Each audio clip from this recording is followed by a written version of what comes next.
Déjà na zwa chance ya kosala na ba charroi et automobile. Tant on a ka étudiant, mais tant na mbongo ya charroi automobile. Hein? Mutuka. So sombi moko o somba cher. Ah surtout na kisasa na bato bateka mituka. Hein? Mituka ya sika tozola ba concessionnaire. Ce qui sont moko ressemble à 50 000 $. Mais ce qui ressemble est belé, surtout qui ressemble na usine place ba fabriquer rango.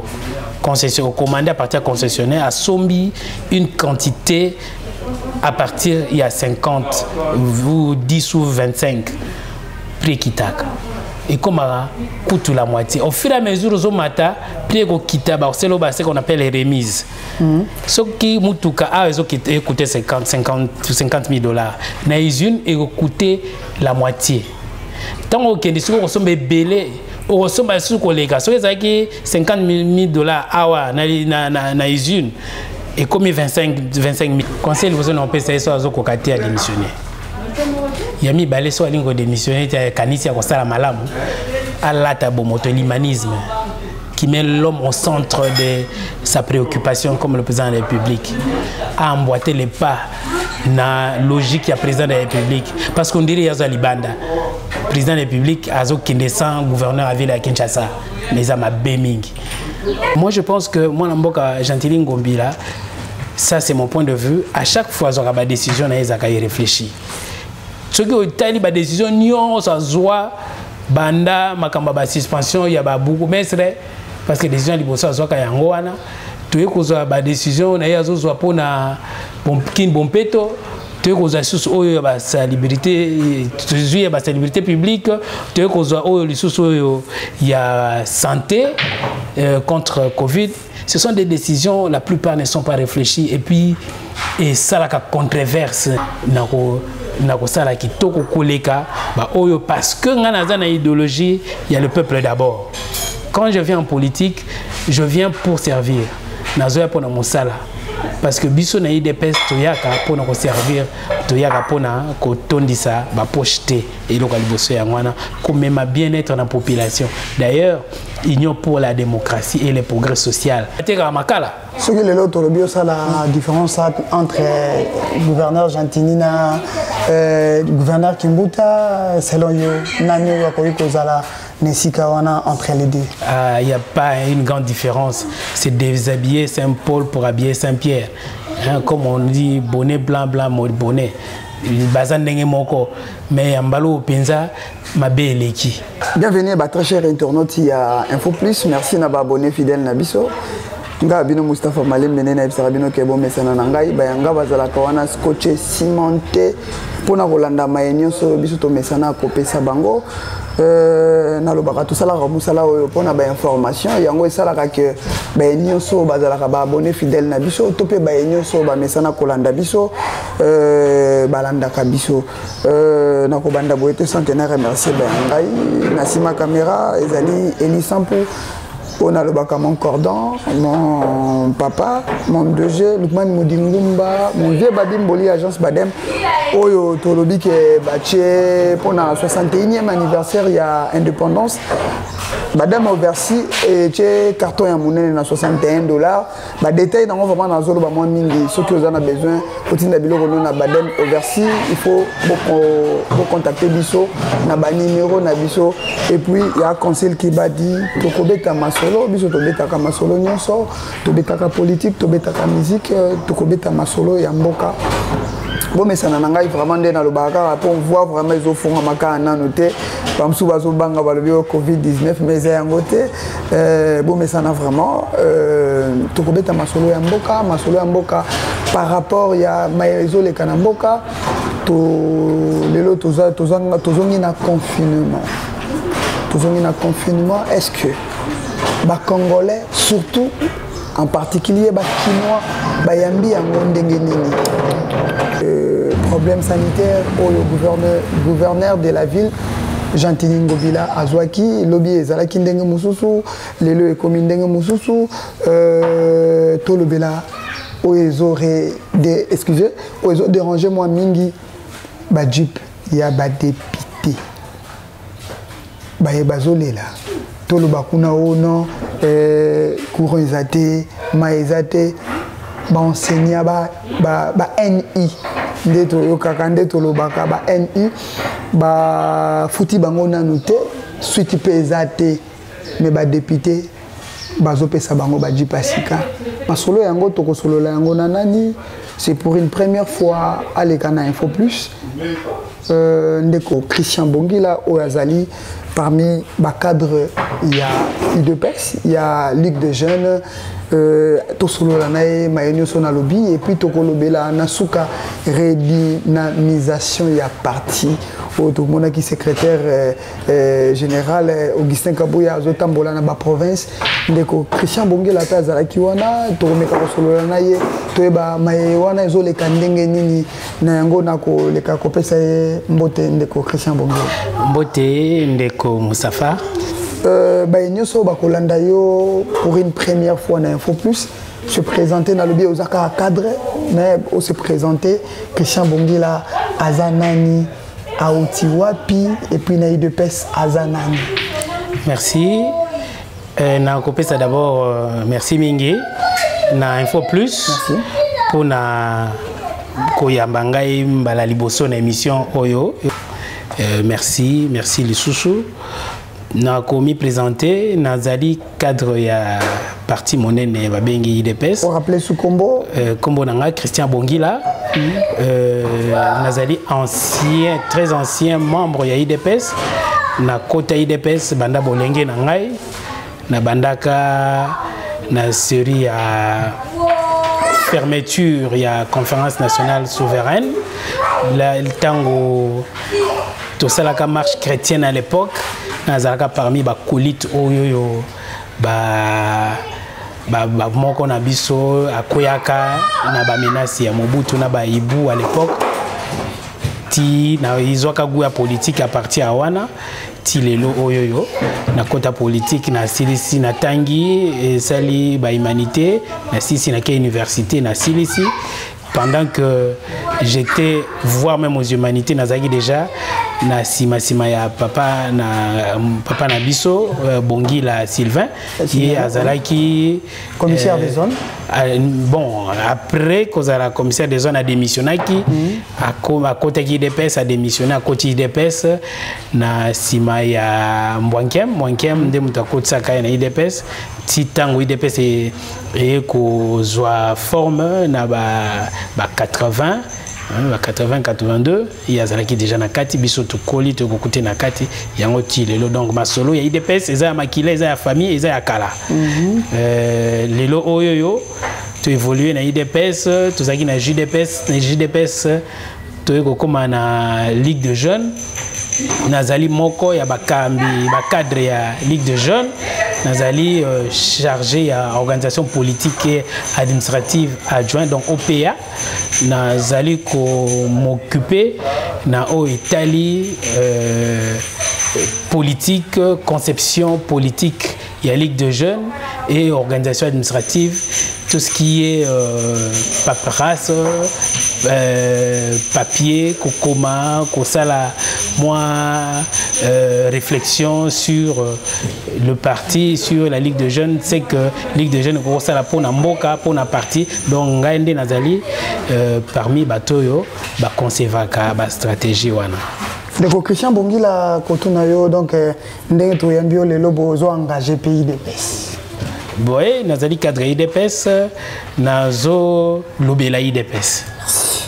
Ndeko Christian Bongila na mai ya annonce nanga yo landi to lobela nano lelo yo mesures sanitaires oyo ezongeli biso troisième vague si je ne me trompe pas troisième vague il y a Covid-19 oyo esengi na biso port ya kashine distanciation sociale ndenge to vaninga na yo boye distance à 1 mètre distanciation sociale basengi biso ngo lelo yo par rapport il y a ba mesure wana ndeko Christian Bongila azoloba nini na maezole kana mboka nakoloba boye pona maladie Covid-19 c'est une maladie où ezali ya solo ezali maladie ezali ya solo ezali koboma toyebi ebele nzinga na biso ba proche penza ba proche ba camarade ba mi o to vanda na bango bazui malade wana misusu ba kufi misusu bazana ba soin misusu ba biki yango wana na ko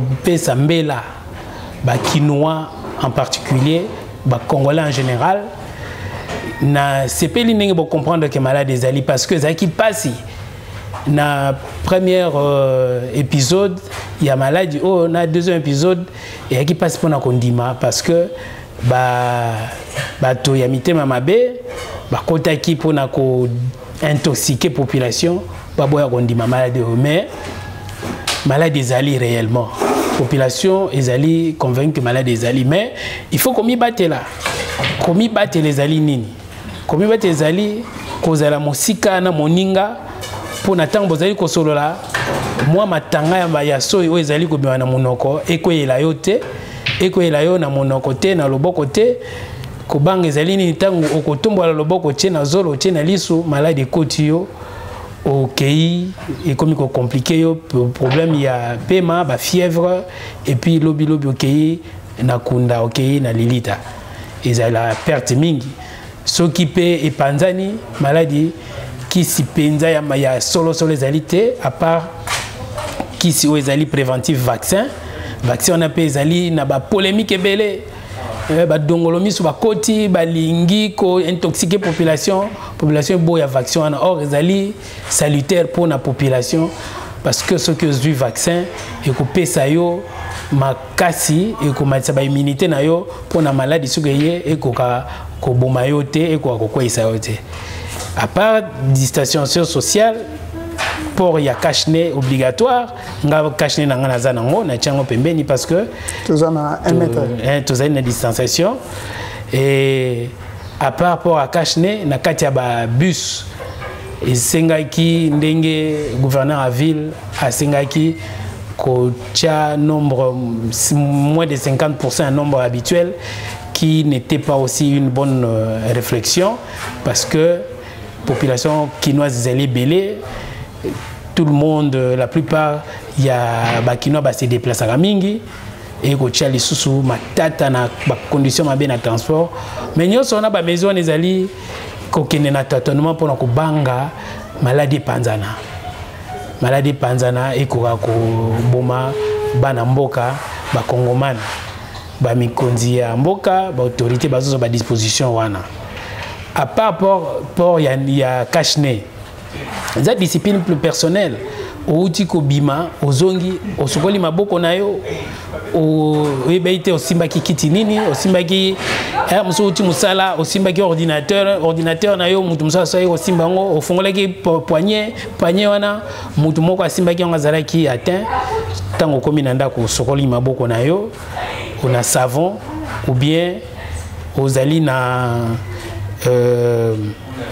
produit il y a désinfectant na maboko au pangusi ce qui m'a ezali musika nyonso na pona komi batela parce que santé et les nyonso la santé est primordiale et la santé vaut mieux que tout.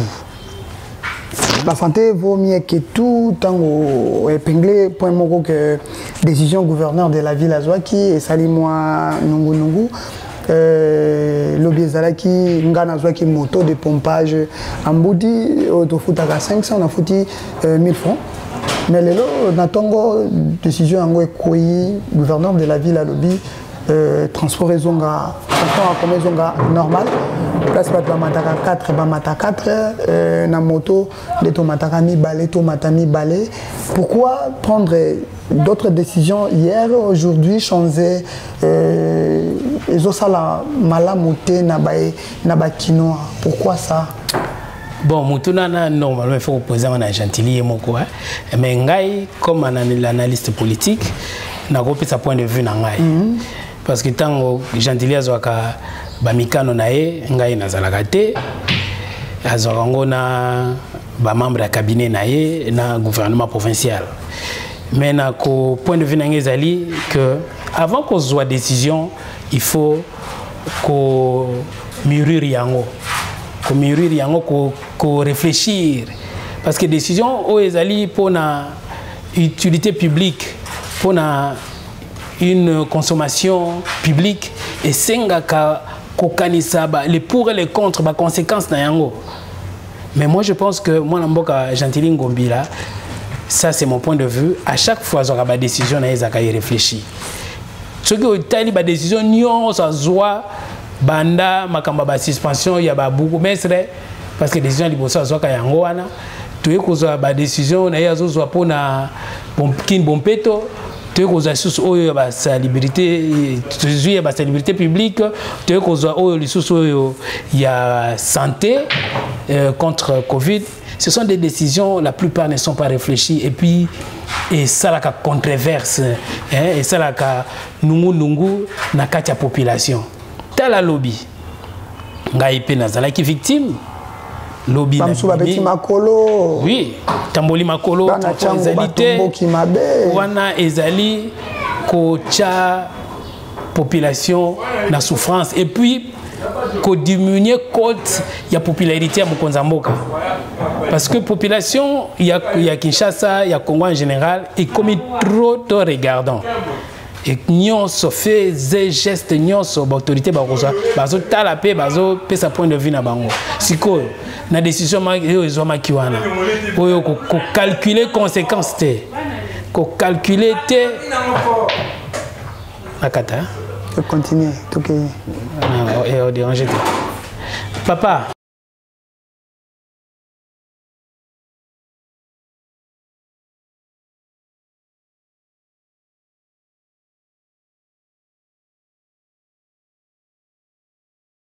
La population a souffert hier. Souffrance wana, mutoki, il y a Pembe et Bimi. Bato batamboli makolo banda Tchangouti limité Tiville.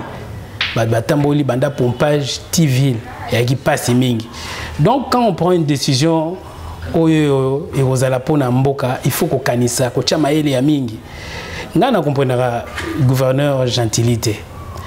On dirait azalaka lokolo moko na kati ya union sacrée lokolo moko libanda parce que ce ka azalaka penza lokolo union makolo mi balé na union sacrée. Bon, on est nayo kazaka membre union sacrée mais il n'a pas agissement rien ne prouve kazaka l'union sacrée. Il ne soutient rien le président de la République. N'a pas prise de position na mususu parce que tout se complique na niveau hôtel de ville. Tala banzela ndengezali célébrité lokola Satan ayaki ko bebisa kisasa yemo kwa kiti ache kisasa mbilinga oyo. Il prend pas de décision oyo ezali ko faire avancer Kinshasa. Ce qui mboule beti tala lingwala. Tala ngalema. Tala ba commune nyonso. Banzela kutu impraticable. Il y a aucune route aujourd'hui autre roloba. Ezali kitoko à part boulevard et puis boulevard en opé ce que beti ezaka inondation ou salama mais en quoi il est gouverneur? En tout cas personnellement je n'ai rien contre lui mais sa façon de faire ça reste à désirer. So azokokate a démissionné so lingi ko démissionner te asalama lamo pour na bien-être ya ba congolais ya ba kinois parce que c'est pas ce qui autozoloba tolingaka été. Non, c'est notre frère. Tolingi, passage dans la ville à Kinshasa est marqué. Batbalo batuzala qui na gouverneur, moko alekaki, changement ezala qui na point haut, na point haut, na point haut. Mais yo bileki gouverneur au tiki elo moko te au tiki mabe koleka kutu ndenge ezalaki. Qui ça c'est bébé comme mbindo.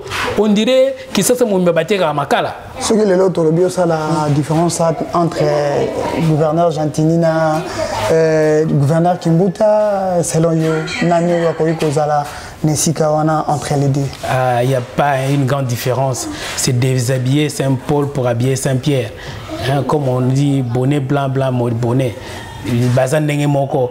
Mais Ambalo Penza, ma beleki. On dirait Azali na vacuumité, na pinchité. Il est là juste pour vendre un bureau ou bien une force administrative, mais sur terrain, zéro chisel. Il l'a roté. Lelo ndeko Christian tozakara na anglais wana lelo babar etangi babar ezo salate oyo bakino ebele bazolo ba na kin topé na Congo to vivara na stress to kendaka na bar pour na ko se déstresser bar wana tangi ba église ba diminuer moi nini nombre ya batu oyo faut baleka na ba culte mais transport oyo lobi ba boya ki lelo bazongisi yango. Mais pourquoi pas Kolobapé que peut-être respecter les mesures sanitaires, bango pe bazongi sango analyse me ko za la ndemene. Ndeko Moustapha, j'ai dit aussi dans le baki na l'émission que la santé n'a pas de prix. Hein? Nzoto zo mona nzoto oyo. Ezali nzoto soki oza na bonne santé. Soko beli to kufi ezali susu nzoto te. Soko beli koyoka tinate ya kokende bar, tinate ya kokende église, tinate ya kota na bus. Yango wana ba disposition yonso ezozoma. Soki mususu tozo tika, mususu tozo longola, mususu par rapport ya en français ben en volte-face hein, aujourd'hui mobe comme le lobby au changer. Ça c'est compréhensible parce que masse o ebima ki lobby na balabala ezalaki ata muto aza na sens ya humanisme soko moni et on ça la passe. C'est comme ça qu'on a pu alléger hein alléger excusez-moi alléger adapter yango na souffrance ya peuple tolérer na bus au lieu beaucoup taka 50%. Beaucoup de nombre de places, tout le monde assis, mais tout le monde doit porter moutounio sa rola ta cache-nez. Cache-nez zali utilité dans nos années. Tant que tu le baboué. So rola ta cache-nez, baso ya mike e bimanga na monoko. Moi ezo moninga ezalité. So ipe moninga azolo ba moi pe ezali déjà protection moko liboso monoko. Après tu ko bagisa ko sokola maboko et ko bagisa ba distanciation, c'est pour te tika la bonne santé. On a pensé toute ça la polémique mingité parce que la santé n'a pas de prix. Il faut d'abord avoir la santé pour aller au travail pour nous gagner des terrasses. D'ailleurs, si on a la bonne santé, on met la bière. Restriction à l'iboso, le liboso médecin on paye ça yo, comme la masangate, c'est aux obéla. Si vous yo pour na masanga, au kati ba mesure oyo ba konzamboka bazui. Après au beli, est-ce qu'on connaît ce soba? Est-ce qu'on est sur terrasse? Té. Donc, toute la santé liboso, ce que tu as bonne santé, ma cambonio se tigali et goya na sima et goleka malamu. Christian Bongila, lelo soki balobi, Christian Bongila, gouverneur de la ville, il peut penser quoi pour la Kinshasa? C'est une très belle question. Moi, je suis Nazali une école. Je ne suis pas tombé du hasard dans côté école à politique. Donc, moi, je suis pas tombé de la dernière pluie dans la politique. J'ai parcouru une grande école à Etienne Tshisekedi. Na yebi politique, na yebi la gestion de res publica, na yebi comment Tshisekedi a eu l'accès soko zui responsabilité, soko comme gérer la cité, au banda wapi, au kota wapi, au suka wapi pour l'intérêt public, pour l'intérêt de la population. D'ailleurs, objectif à l'Iboso de ça la politique biso, maman va IDPS, c'est pour l'intérêt social. Ce qui n'a comme gouverneur de la ville de Kinshasa Lelo, je vais changer des choses par rapport à l'idéologie et à Sphinx à alimenter. Je sais, Bakinois Balingini, de toute façon, Ngamona Kinois, né grandi à Kinshasa, Naebi Bakinois Balinga Anini, Kin côté Nineza Mabe, côté Nineza Malamu, côté Nina Nakobongisa Liboso, Bakinois, Balinga Kapenza, Eloko Nini, Nakosala Kitoko Koleka, Oyo, parce que dans la idéologie, il y a le peuple d'abord. Quand je viens en politique, je viens pour servir. Nazoya pour mon sala. Parce que biso na IDPS toyaka pour nous servir, toyaka pour na kotondisa ba pocheter et local bosso ya ngwana comme même bien-être dans la population. D'ailleurs, union pour la démocratie et le progrès social. La démocratie d'abord, l'état des droits, le progrès, le bien-être, l'humain, l'humanisme. Et le président de la République l'a dit, son action ezali lipona moto. bon moto ya moto. Hein? Donc nous, l'UDPS, nous venons d'abord pour l'homme, le bien-être de l'homme, et puis le progrès de la société. Le progrès de la société, il a dit que Moutefou atambola malamu, alia malamu, alata malamu, à se faire soigner malamu ce qui a belli. Wanezali idéologie nabiso. Et puis biso tozali parti moko, nous sommes dans l'association internationale, il y a le parti démocratique, socio-démocratique. Hein? Donc pour nabiso toya kapenza te pona konvoama.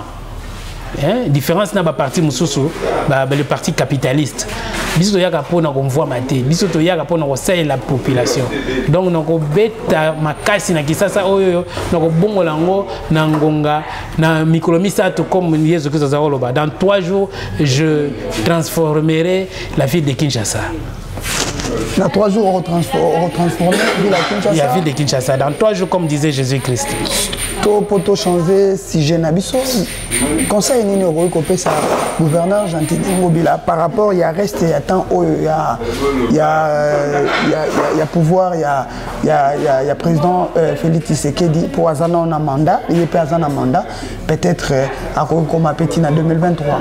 Conseil vous on peut ça azo kokati à démissionner.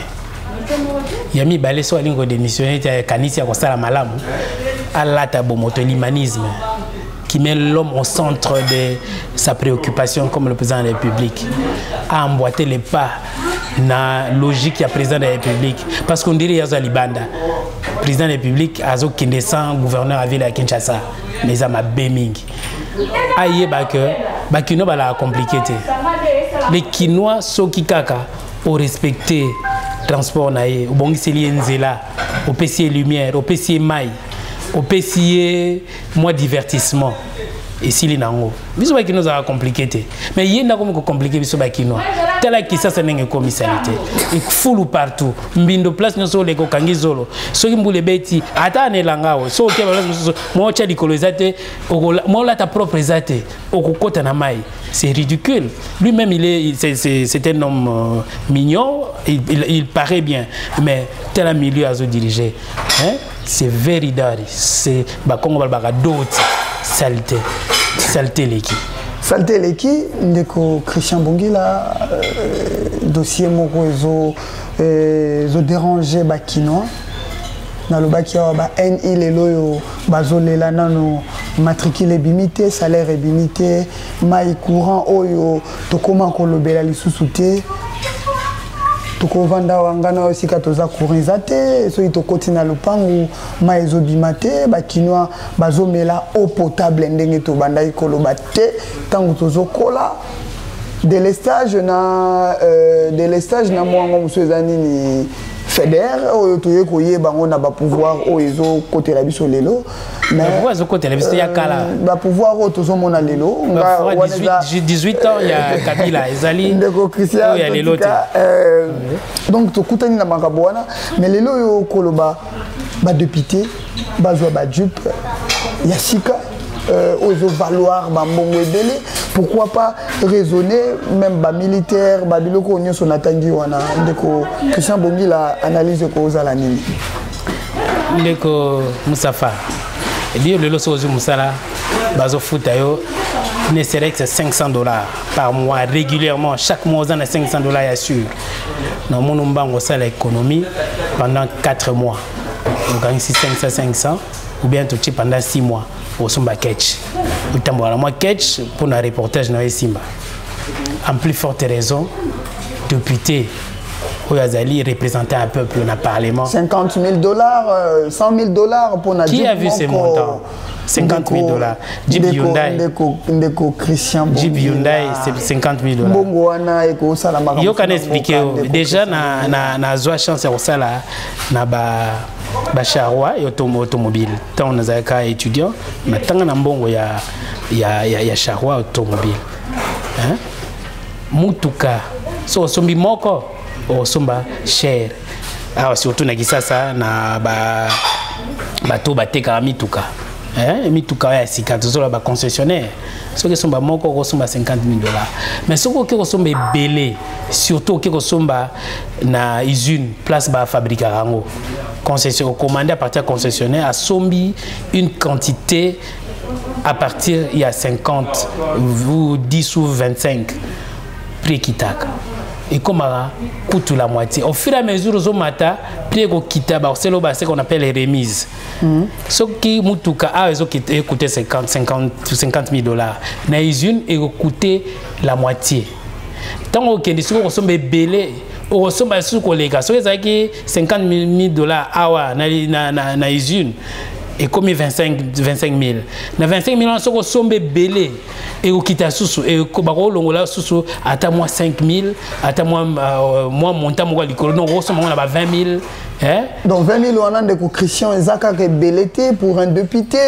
pourquoi pas raisonner aussi les autres bazo souffrir les professeurs bazo ça la député on a demandé que Christian Bongila ko raisonner.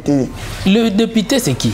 C'est un élu du peuple, c'est un honorable. Un honorable, un enseignant n'est pas un honorable. Attends d'abord, hein? Partout au monde, enseignant bazara, na classe, il y a noblesse et l'icoloté, na classe moyenne. Moi, je suis le fils d'un enseignant. Mon père a commencé enseignant et puis il a fini banquier. Standing n'abisso mon papa comme banquier. Mais quand il était enseignant, je ne suis pas en train de vilipender métier wana noble, hein, ce métier que j'aime beaucoup, parce que je suis enseignant. Mais les enseignants, dans la vie, il y a une vie sociale moyen.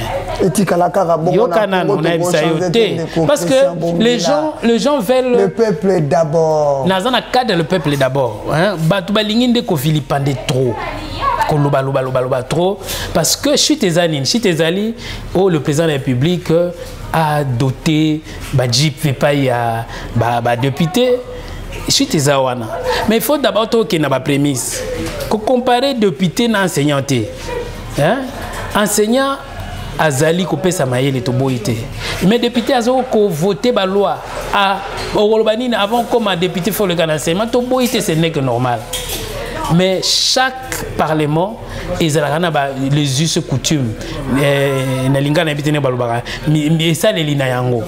Banda, histoire de parlement, na Congo et Banda, chaque mandature, député mituka. Pour n'ani comme yambalo et comme il est c'est pas un péché. Donc, ils ont récupération politique.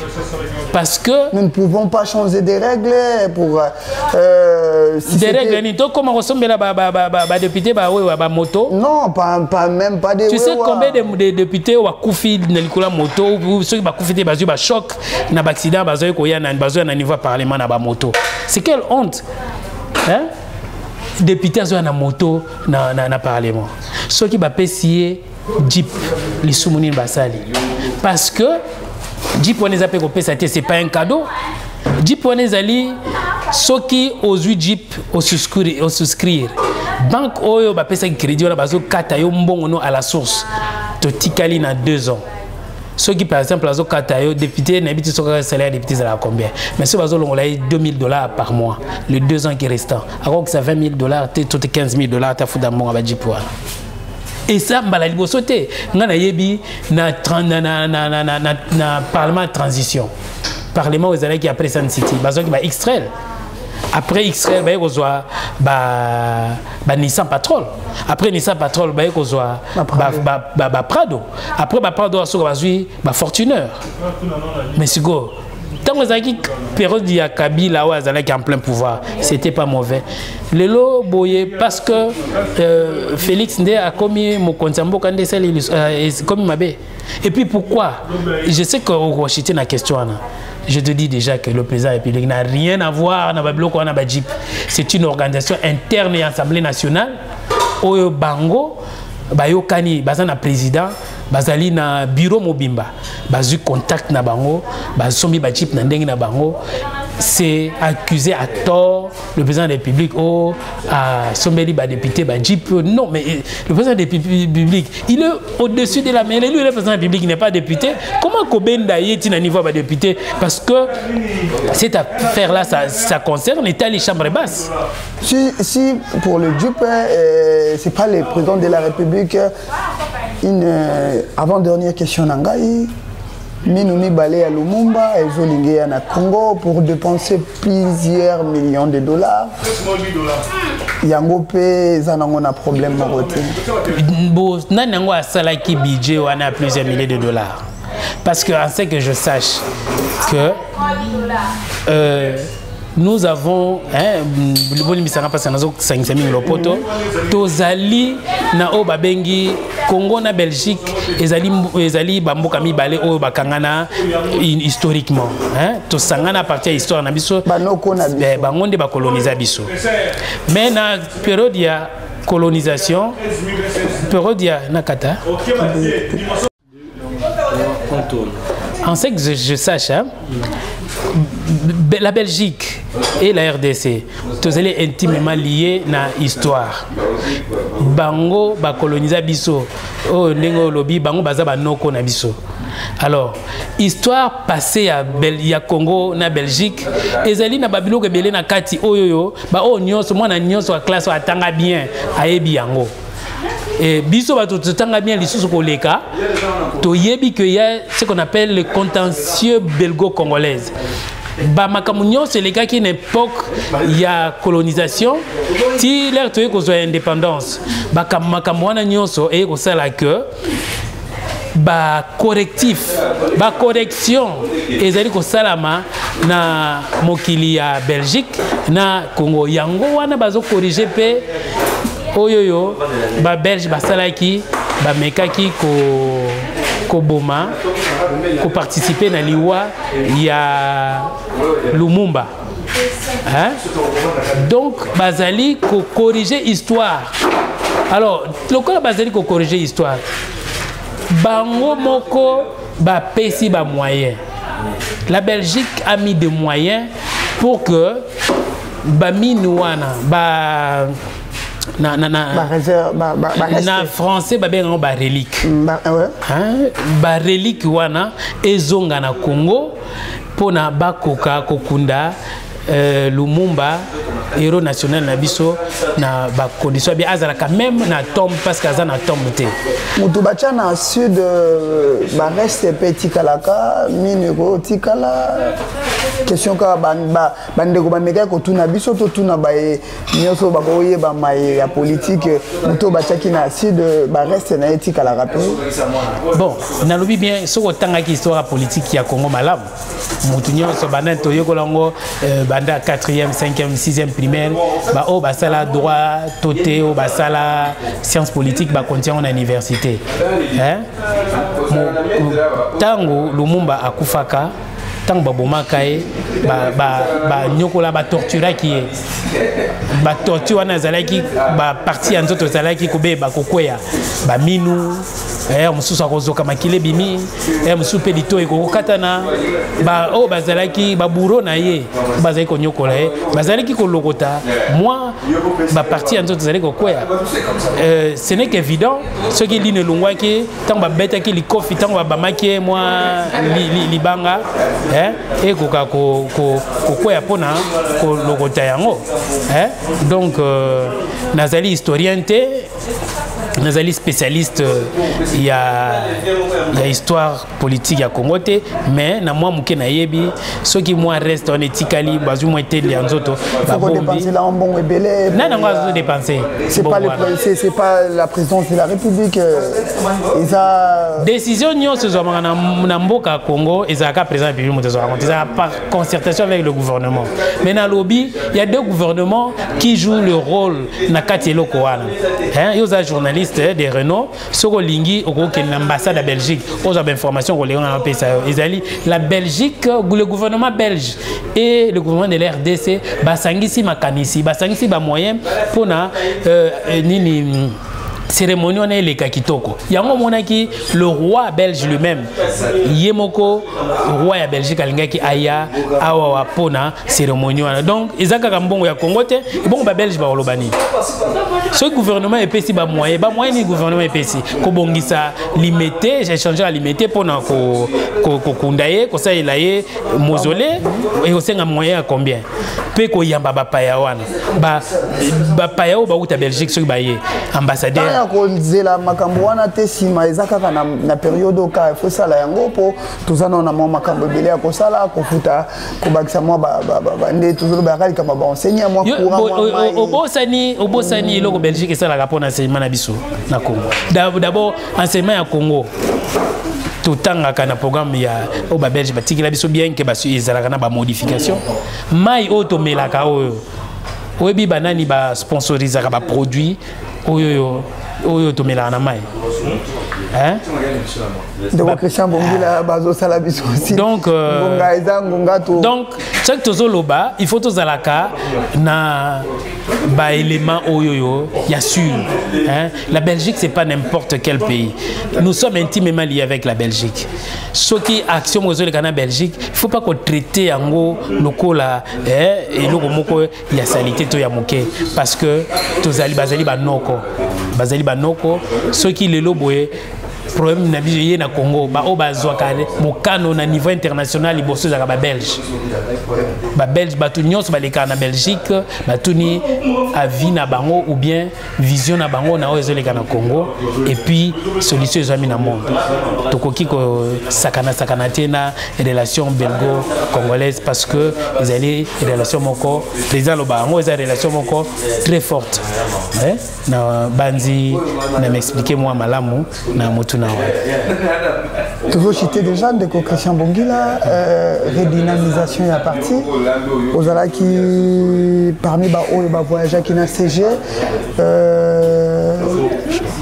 redynamisation wana ils a par rapport il y a nini yo les cas qui wana na secrétariat général basala quitté les loyo ndeko Gisin Kabuya par rapport il y a mandature na ye azo sala pour les kabao secrétaire généraux oyo les cas qui avant bon na o cha polémique té na magama redynamisation na lopoto balobaka autre génération, autre mœurs. Ba qui na génération liboso, bango bazala qui génération d'abord o liboso ba secrétaire général liboso zaki pongo. Bango ba qui pour na création à partir. Oh yami balé pour na vendre sa partie. Oh yami ça tout pour na to continue combat contre la dictature, il y a Mobutu na Kabila ti les loboté au pouvoir. Donc secrétaire général a la mission il y a Kabouya, il y a secrétaire général Kabouya que je respecte beaucoup. Na il y a président d'intérim Jean-Marc Kabound. Mission na bango ezalaki donner le pouvoir à l'UDPS et rassembler le parti et donner le pouvoir à l'UDPS. Wana mission Sphinx a pesaki Jean-Marc Kabound. Jean-Marc Kabound a tourné à nommé secrétaire général Oyo Azali ko diriger parti quotidiennement. Siko to commune après qu'on soit pouvoir qu'on soit impérium Oyo Etienne Tshisekedi Alobaka to commune ko luka ko redynamiser parti redynamiser et replanter parti. Vous comprenez? To ko redynamiser parti place parti ezalaka déjà mais il y a eu ce qu'on a appelé la léthargie.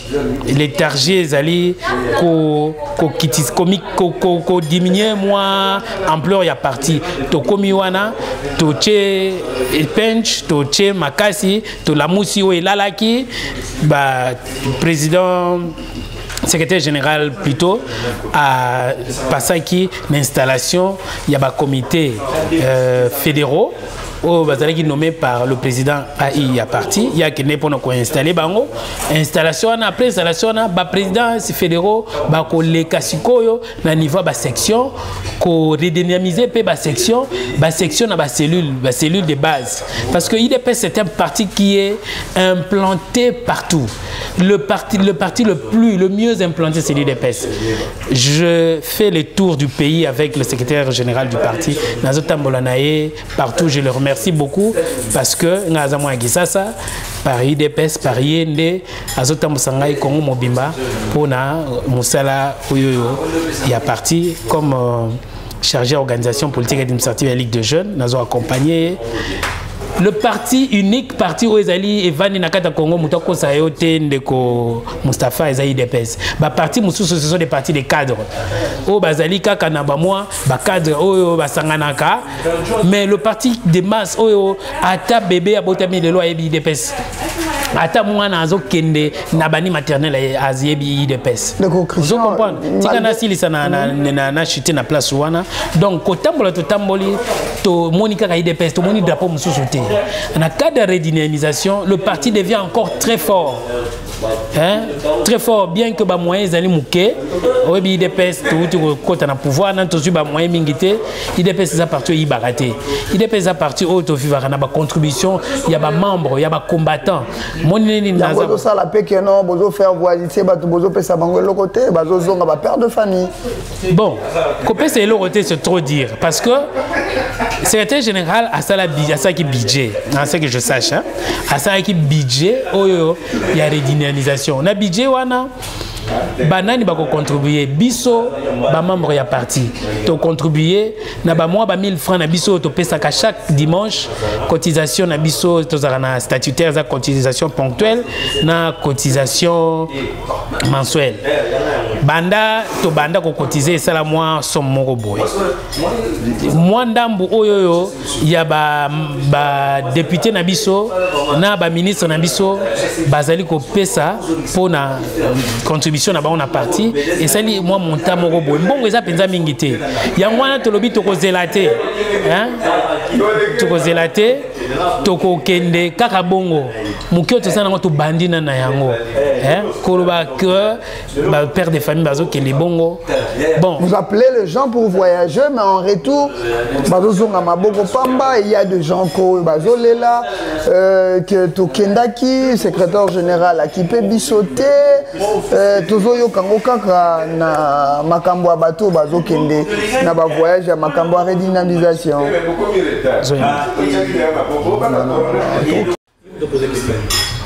Au cas une question non?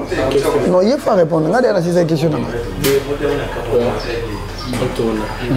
Redynamisation avec les moyens de bord. Ma coquille penza mingité. Mais le secrétaire général a coquille causé la thé, ma coquille est belle, bandit dans mon cœur monana. Hein?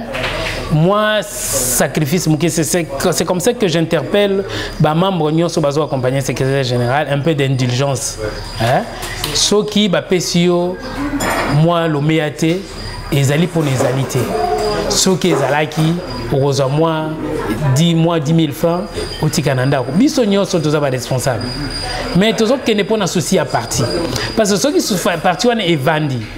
Et que Tokei qu'on gagne l'élection en 2023. Parce que ceux posés déjà à base en 2023.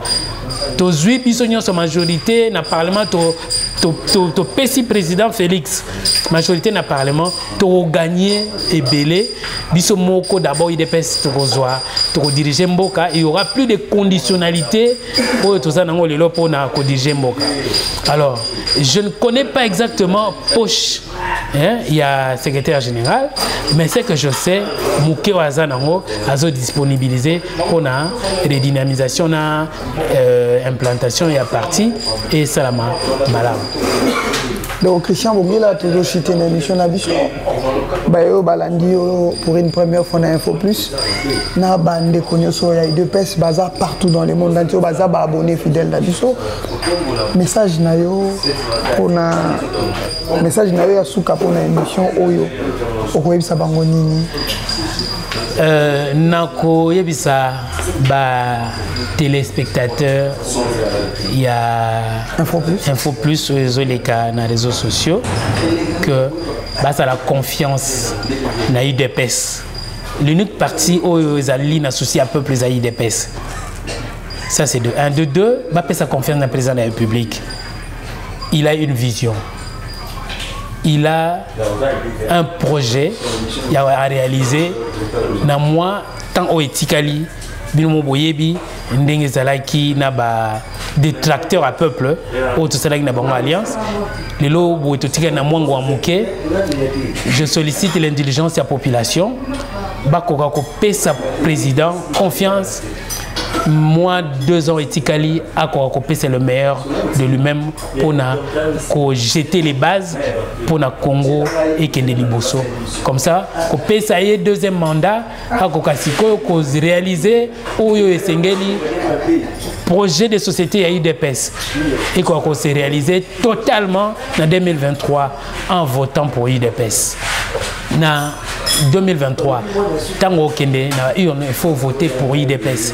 Et puis pour la population congolaise en général, au Basali à l'étranger, au Basali, na Kati, pour adhérer à IDPS. Pour y aller, IDPS c'est un parti de tout le monde.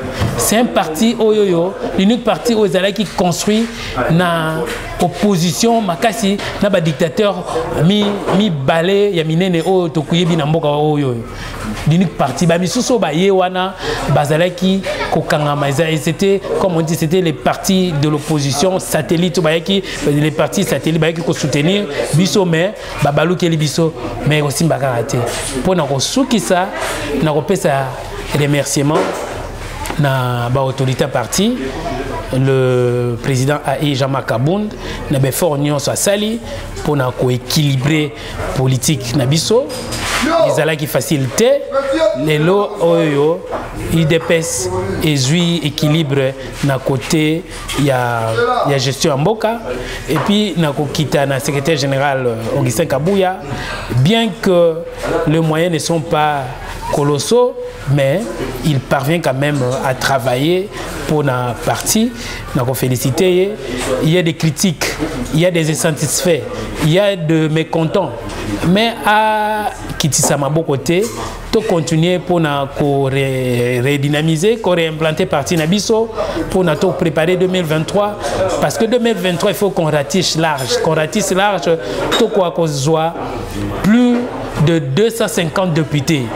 Voire même plus de 300 députés dans le Parlement parce que chantage et la sous-souté, la conditionnalité et sous-souté, tout qu'on dirige Mboka, selon l'idéologie, il y a Etienne Tshisekedi, selon l'idéologie, il y a IDPS pour combattre pendant 37 ans. Merci. Christian Bongila Azali cadre IDPS comme invité. Vraiment, on a conseillé à s'abonner, il faut plus s'abonner. Tout ça, pour ça, répondre à l'information. Tout numéro, mon sous-sous, caméra, Ndeko Eli Sampo. Bye.